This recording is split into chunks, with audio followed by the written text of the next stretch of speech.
क्या आप जानते हैं अंतरिक्ष में सुनीता विलियम्स और अपने साथी बैरी विल्मोर के साथ स्पेस में फंस गई हैं? कैसे फंसी विलियम्स? क्या वो स्पेस स्टेशन पर हैं या स्पेस में खो गई हैं? आइए जानते हैं। अंतरिक्ष यात्री सुनीता विलियम्स अंतरराष्ट्रीय अंतरिक्ष स्टेशन पर अंतरिक्ष यात्रियों को ले जाने वाले बोइंग स्टार लाइनर में खराबी के कारण दोनों अंतरिक्ष यात्री वापस नहीं आ पाए हैं। अंतरिक्ष यात्रियों का यह मिशन सिर्फ 8 दिनों का ही था। 5 जून को अंतरिक्ष यान ने उन्हें लेकर उड़ान भरा था। बोइंग स्टार लाइनर ने यह पहली उड़ान भरी थी। हीलियम लीक और थ्रस्टर में खराबी के कारण उनकी वापसी को टाल दिया गया है। अंतरराष्ट्रीय अंतरिक्ष स्टेशन में सुनीता विलियम्स अभी भी हैं। नासा के मुताबिक वह पूरी तरह से सुरक्षित हैं। स्पेस में स्थित अंतरराष्ट्रीय अंतरिक्ष स्टेशन एक घर की तरह है। इसमें 5 बेडरूम, 2 बाथरूम, 1 जिम और 1 खिड़की भी है। अगर अंतरिक्ष स्टेशन में लगे सोलर पैनल के किनारों से मापा जाए तो यह एक फुटबॉल मैदान के बराबर है। अंतरिक्ष स्टेशन पर 6 लोग रह सकते हैं, लेकिन कई बार इसकी संख्या अधिक हो सकती है। अंतरराष्ट्रीय अंतरिक्ष स्टेशन पर मई 2022 तक 20 देशों के 258 अंतरिक्ष यात्री जा चुके हैं। इनमें सबसे अधिक अमेरिका के 158 और रूस के 54 अंतरिक्ष यात्री शामिल हैं। यह पृथ्वी से करीब 400 किलोमीटर ऊपर है। यह 28,000 किलोमीटर की रफ्तार से धरती के चारों तरफ घूमता है। 90 मिनट में अंतरिक्ष स्टेशन धरती का एक चक्कर पूरा करता है। इसका मतलब यह है कि एक दिन में अंतरिक्ष यात्री अंतरिक्ष स्टेशन में 16 सूर्योदय और 16 सूर्यास्त देखते हैं। अंतरराष्ट्रीय अंतरिक्ष स्टेशन में जाने वाले अंतरिक्ष यात्रियों की उम्र धरती की तुलना में कम तेजी से बढ़ती है। यूरोपियन अंतरिक्ष एजेंसी के मुताबिक अंतरराष्ट्रीय अंतरिक्ष स्टेशन पर यात्रियों के समय का बहाव अलग होता है। विज्ञान की भाषा में इसे टाइम डिलेशन कहा जाता है।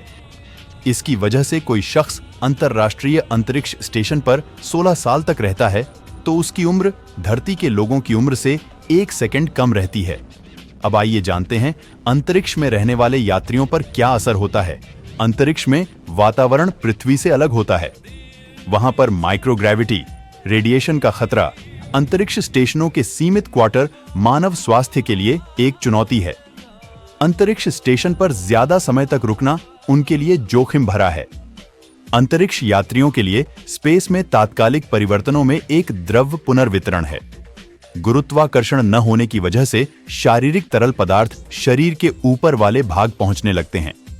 इसकी वजह से चेहरे पर सूजन, नाक बंद होना और पैरों में तरल पदार्थ की कमी होने लगती है।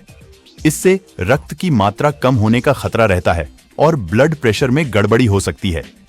धरती पर लौटने पर इसका असर नजर आता है। कुछ समय तक खड़े होने पर अंतरिक्ष यात्रियों को चक्कर आने लगता है और बेहोश हो जाते हैं। अंतरिक्ष में जाने वाले हर यात्री के साथ इस तरह की समस्या होती है। माइक्रोग्रेविटी का मस्कुलोस्केलेटल सिस्टम पर असर होता है। गुरुत्वाकर्षण की कमी की वजह से अंतरिक्ष यात्रियों की मांसपेशियां पैरों और पीठ में विशेष तौर पर कमजोरी आती है। इसके कारण हड्डियों को नुकसान होता है, विशेष तौर पर रीढ़ और श्रोणी जैसी वजन उठाने वाली हड्डियों में। यांत्रिक तनाव की कमी के कारण हड्डियों के घनत्व में कमी आती है।